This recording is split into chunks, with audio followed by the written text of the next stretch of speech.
Hi dears, ഒരു ചെറിയ cooking video കണ്ടാലോ? അപ്പോൾ ഞാനും അമ്മയോട് കഥയൊക്കെ പറഞ്ഞുകൊണ്ടിരിക്കുമ്പോൾ അമ്മ പറയായിരുന്നു, പണ്ട് അമ്മയുടെ കല്യാണ സമയത്ത് തലേ ദിവസം വീട്ടിൽ പലഹാരങ്ങളായിരുന്നു കൊടുത്തുകൊണ്ടിരുന്നത്. ഇപ്പോഴത്തെ പോലെ പൊറോട്ട ഇറച്ചിയൊന്നുമല്ല. അപ്പോൾ അന്ന് സാധാരണക്കാരുടെ പലഹാരങ്ങളിൽ മെയിൻ സാധനമായിരുന്നു കല്യാണ തലേന്ന് ഒരു അവിൽ വിളയിച്ചത്. അപ്പോൾ ഞാൻ കരുതി എന്നാൽ അതൊന്ന് ട്രൈ ചെയ്ത് നോക്കാം. അപ്പോൾ ഇന്ന് ഞാൻ അതാണ് ഉണ്ടാക്കി നോക്കാൻ പോകുന്നത്. അപ്പോൾ അതിന് വേണ്ടിയിട്ട് ഫസ്റ്റ് നമ്മൾ കുറച്ച് തേങ്ങാക്കൊത്ത്, ഉണക്കമുന്തിരിങ്ങ, പൊട്ടുകടല, പിന്നെ മറ്റേ അണ്ടിപ്പരിപ്പ്, ഇത്രയും സാധനങ്ങൾ എടുത്തിട്ടുണ്ട്. പിന്നെ ഇതിന് വേണ്ടിയിട്ട് നമ്മൾ മെയിനായിട്ട് മട്ടയുടെ ആവിലെടുത്തിട്ടുണ്ട്, ശർക്കര, തേങ്ങ, ഇത്രയും സാധനങ്ങൾ വെച്ചിട്ട് നമ്മൾ ഇന്ന് ആദ്യമായിട്ട് ട്രൈ ചെയ്യാൻ പോവാണ്. അപ്പം ആദ്യം നമുക്ക് ഒരു ചട്ടി വെച്ചിട്ട് അതിനകത്തോട്ട് കുറച്ച് നെയ്യ് ഒഴിക്കാം. ഈ നെയ്യിലോട്ട് നമുക്ക് നമ്മുടെ തേങ്ങാക്കൊത്തിട്ട് നല്ലപോലെ മൂപ്പിച്ച് ഒരു ബ്രൗൺ കളറാകുമ്പം അത് നമുക്ക് കോരി മാറ്റാം. ഈ ഒരു സമയത്ത് റൈറ്റ് സൈഡിൽ നമ്മൾ ശർക്കര പാനിയാക്കാൻ വേണ്ടിയിട്ട് വെള്ളം ഒഴിച്ച് പാനിയാക്കിക്കൊണ്ടിരിക്കുകയാണ്. നമ്മൾ എന്നിട്ട് ഈ ചട്ടിയിലോട്ട് തന്നെ നമ്മൾ നമ്മുടെ അണ്ടിപ്പരിപ്പ് നന്നായിട്ട് മൂപ്പിച്ചെടുക്കുന്നുണ്ട്. പിന്നെ നമ്മുടെ മുന്തിരിങ്ങ, ഇങ്ങനത്തെ സംഭവങ്ങളെല്ലാം നമ്മൾ മൂപ്പിച്ചെടുക്കുന്നുണ്ട്.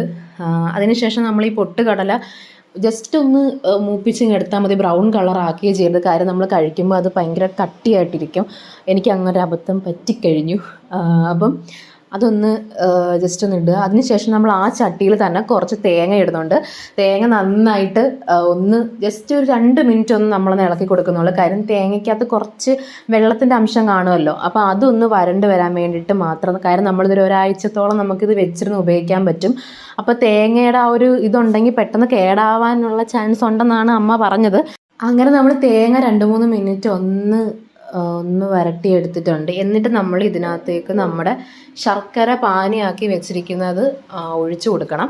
ആ ഒഴിച്ചു കൊടുത്ത് കഴിഞ്ഞതിന് ശേഷം നമുക്ക് ഇതിനകത്തോട്ട് നമുക്ക് നമ്മുടെ ഏലക്കാപ്പൊടി, ചുക്കുപൊടിയൊക്കെ ഇട്ട് കൊടുക്കാം ഒരു ഫ്ലേവറിന് വേണ്ടി. ഞാൻ ചുക്കുപൊടി ഇട്ടിട്ടില്ല, ഏലക്കാപ്പൊടി ഇട്ടിട്ടുണ്ട്. പിന്നെ ഇതിൽ മെയിനായിട്ട് മിസ്സാവുന്നൊരു സാധനമുണ്ട്, നമ്മുടെ എള്ള്. ഇതിൻ്റെ ഹൈലൈറ്റ് സാധനമാണ്. പക്ഷെ നമ്മുടെ കയ്യിൽ സംഭവം ഇല്ലായിരുന്നു, അതുകൊണ്ട് നമ്മൾ എള്ളിട്ടിട്ടില്ല. പക്ഷെ എള്ളിടണം കേട്ടോ, നല്ല ടേസ്റ്റാണ്. അപ്പം നമ്മൾ ഈ ശർക്കരപ്പാനി നന്നായിട്ടൊന്ന് തിളച്ച് ഒന്ന് കുറുകി ഒന്ന് പറ്റി വരണം. ആ ഒരു സമയത്ത് നമുക്ക് നമ്മുടെ മട്ട അവിൽ നമുക്ക് ഒരു പാത്രത്തിലിട്ട് നന്നായിട്ടൊന്ന് ചൂടാക്കിയെടുക്കണം. വറുക്കുന്ന രീതിയിലാകാതെ നന്നായിട്ടൊന്ന് ചൂടാക്കിയെടുക്കണം. അപ്പോൾ ഈ ശർക്കര തിളയ്ക്കുന്ന സമയത്ത് മാത്രം ചെയ്താൽ മതി, അല്ലെങ്കിൽ ആ ചൂടങ്ങ് പോയി തണുത്ത് പോകും. അപ്പോൾ ആ ഒരു സമയത്ത് ഇത് നന്നായിട്ടൊന്ന് ചൂടാക്കി എടുത്തിട്ട് നന്നായിട്ട് ഇതൊന്ന് പറ്റി വരുമ്പം ഇതിനകത്തോട്ട് നമ്മുടെ ചൂടാക്കി വെച്ച നമ്മുടെ അവിലിട്ട് കൊടുത്തിട്ട് നന്നായിട്ട് മിക്സ് ചെയ്യണം.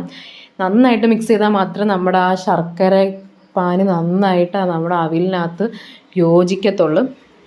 പിന്നെ നമ്മൾ നല്ല നെയ്യുടെ ഫ്ലേവർ ഇഷ്ടപ്പെടുന്നവരാണെങ്കിൽ നമുക്ക് കുറേയേറെ നെയ്യ് ഒഴിക്കാം. എനിക്ക് നെയ്യ് ഇഷ്ടമാണ്, ഞാൻ വീണ്ടും ഇടയ്ക്കിടയ്ക്ക് ഒഴിക്കുന്നുണ്ടായിരുന്നു നെയ്യ്. അങ്ങനെ നമ്മൾ നെയ്യ് ഒഴിച്ച് കഴിഞ്ഞ് പിന്നെ നമ്മൾ വറുത്ത് വെച്ച സാധനങ്ങളെല്ലാം ഇട്ട് കൊടുത്ത് അപ്പോൾ നമ്മുടെ അവിൽ വിളയിച്ചത് ഇവിടെ റെഡി ആയിട്ടുണ്ട്. അമ്മയ്ക്ക് കൊണ്ട് കൊടുത്തു. അമ്മ പറഞ്ഞു വെരി ഗുഡ്, നന്നായിട്ടുണ്ടെന്ന്. അപ്പോൾ അത്രയേ ഉള്ളൂ. വീഡിയോ ഇഷ്ടപ്പെട്ടാൽ ലൈക്ക് ചെയ്യുക, സപ്പോർട്ട് ചെയ്യുക, സബ്സ്ക്രൈബ് ചെയ്യുക. ബൈ.